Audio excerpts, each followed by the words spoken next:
ಅದ, ಹಠಮಾರಿತನವೂ ಅದ. ಈ ಹಠಮಾರಿತನಕ್ಕೋ ಅಥವಾ ಹಠಯೋಗಕ್ಕೋ ಇವರಿಬ್ಬರು ಇಳಿದಿದ್ದಾರೆ ಇವತ್ತು. ಈ ಹಠದಲ್ಲಿ ಗೆಲ್ಲವರು ಯಾರು? ಅದು ಇವತ್ತಿನ ದೊಡ್ಡ ಯಕ್ಷ ಪ್ರಶ್ನೆ. ನೋಡಿದರೆ ಅನ್ನಿಸ್ತದೆ ಎರಡು ಸಮಕುಸ್ತಿ ಅಂತ ಅನ್ನಿಸ್ತದೆ, ಇಬ್ಬರು ಗೆಲ್ಲುವಂಥವ್ರು ಅನ್ನಿಸ್ತದೆ.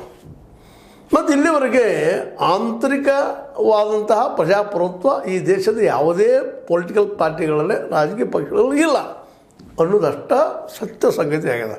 ಆದರೆ ಈ ಸಲ ಮಾತ್ರ ಇಲ್ಲ.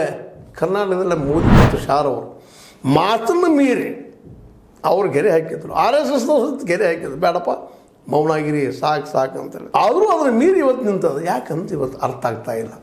ಹೈಕಮಾಂಡ್ ಸೋಯ್ತಾ ಇವರಿಬ್ಬರ ಮಧ್ಯದಲ್ಲೇ, ಇವರ ಕದನದ ಮಧ್ಯದಲ್ಲಿ ಹೈಕಮಾಂಡ್ ಸೋಯ್ತಾ. ಶಾ ಮತ್ತು ಮೋದಿ ಅವರು ಸೋತ್ರ. ಇವ್ರ ಮಾತನ್ನು ಕೇಳಲಾರದಷ್ಟು ಎರಡು ಗುಂಪುಗಳು ಇವತ್ತು ಬೆಳೆದು ನಿಂತಿದ್ದಾರೆ. ಇದು ಉತ್ತರ ಸಮಯ ಕೊಡಬೇಕು. ಯಾಕಪ್ಪ ಅಂತಂದ್ರೆ ಮೋದಿಯವರ ಬರಿಷ್ಠ ನಾಯಕತ್ವದಲ್ಲೇ ಹಿಂದಿನ ವಿಧಾನಸಭಾ ಚುನಾವಣೆ ನಡೆದಾಗ BJP ಸೋತಿದ್ದು ನಿಜವಾಗಿಯೂ ಹೈಕಮಾಂಡ್ಗೆ ದೊಡ್ಡ ಆಘಾತ ಆಗ್ಯದ. ಅದಕ್ಕಾಗಿ ಲೋಕಸಭೆ ಚುನಾವಣೆ ಸಂದರ್ಭದಲ್ಲೇ ವಿಜಯೇಂದ್ರಗ ರಾಜ್ಯಾಧ್ಯಕ್ಷ ಅವರೊಬ್ಬನ ಕೈಯಾಗ, ಅಂದ್ರೆ ಯಡಿಯೂರಪ್ಪನ ಕೈಯಾಗ ಚೊಕ್ಕಾನಿ ಕೊಟ್ಟ ಎಲೆಕ್ಷನ್ ಮಾಡ್ರಿ ಅಂತ ಹೇಳಿದರು.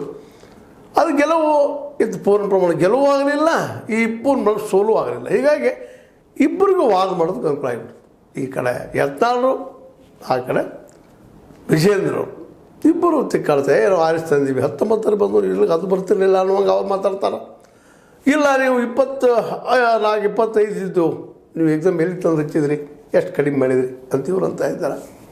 ಹೀಗಾಗಿ ಒಂದು ವಾಗ್ವಾದ ಶುರುವಾಗಿ ಅದು ಹಾಗೆ ಬೆಳೀತಾ ಹೋಗ್ಬಿಟ್ಟು ಮಾತು ಘರ್ಷಣೆ ಆಗ್ತದಂತ. ಸುಳ್ಳಲ್ಲ ಅದು. ಒಂದು ಮಾತು ಮಾತಾಡಿ ಇನ್ನೊಂದು ಮಾತು ಬರ್ತದೆ. ಈಗ ನೋಡ್ರಿ ಯಾಕೆ ಬೇಕಾಯ್ತು ರೀ ವಿಜೇಂದ್ರ ಅವರಿಗೆ, ಅವ್ರು ಮೌನ ಆಗಿದ್ರು ಹೇಗೋ ಏನೋ. ಯತ್ನಾಳ್ ಮತ್ತು ನಮ್ಮ ರಮೇಶ್ ಅವರು ಹೇಳ್ಬೇಡಪ್ಪ ಹಾಳಾಗಿ ಹೋಗ್ರಿ ಅನ್ನೋ